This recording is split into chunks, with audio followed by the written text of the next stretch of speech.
Hidup itu sulit, dan yang lebih sulit dari hidup adalah kehidupan itu sendiri. Jika hidup itu gampang, maka tidak akan ada yang namanya penderitaan, kemiskinan, dan bahkan kelaparan. Ada orang yang beranggapan bahwasanya kemiskinan itu disebabkan karena mindset yang salah. Anggapan ini tidaklah salah, tapi bukan berarti sepenuhnya benar. Di video kali ini kita akan bahas bahwasanya ada hubungan antara kemiskinan struktural dan juga kemiskinan karena mindset. Dan buat kalian yang belum kenal dengan saya, kenalin saya Akvian, dan kita akan bahas semua hal tentang growth.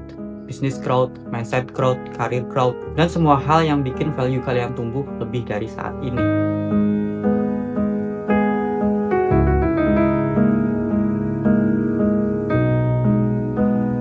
Oke, kemiskinan struktural itu simpelnya diakibatkan karena segala hal di luar dari kontrol individu. Contohnya adalah akses pendidikan, upah minimum, lapangan pekerjaan, dan segala hal yang di luar kemampuan individu, yang berarti di situ menyangkut kebijakan dan sistem. Jadi, untuk keluar dari kemiskinan struktural ini tidak hanya cukup dibutuhkan mindset, tapi juga dibutuhkan perubahan yang besar di lini kebijakan dan juga sistem yang dijalankan. Sebagai contoh, ambillah kalian punya mindset mengenai keuangan yang bagus, tapi kalian berada di situasi dan keadaan yang membatasi kemampuan kalian untuk diimplementasikan. Ini seperti halnya burung yang bisa terbang, lalu kalian taruh di dalam sangkar. Kita tahu kalau misalkan sangkar ini dibuka, burung itu akan bisa terbang bebas di langit gitu.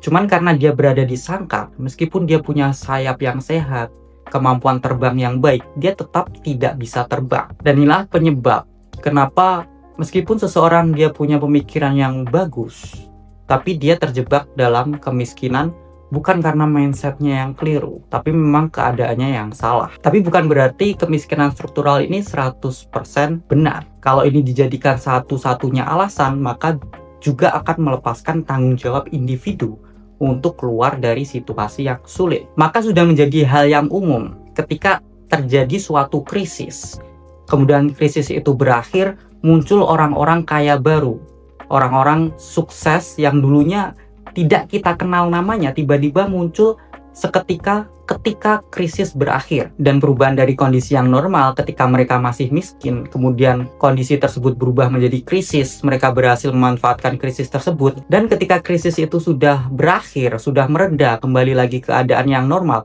mereka bisa memanfaatkan celah perubahan tersebut untuk menjadi orang-orang yang kaya dan merubah takdir hidup mereka. Oke, itu aja pembahasan kita mengenai kemiskinan struktural. Kita akan bahas lagi mengenai kemiskinan mindset dan hubungan antar keduanya. Jangan lupa like, subscribe, dan nyalakan lonceng agar kalian tidak ketinggalan insight berikutnya. Jangan lupa bagikan ke teman kalian. So, sampai jumpa di video berikutnya and see you.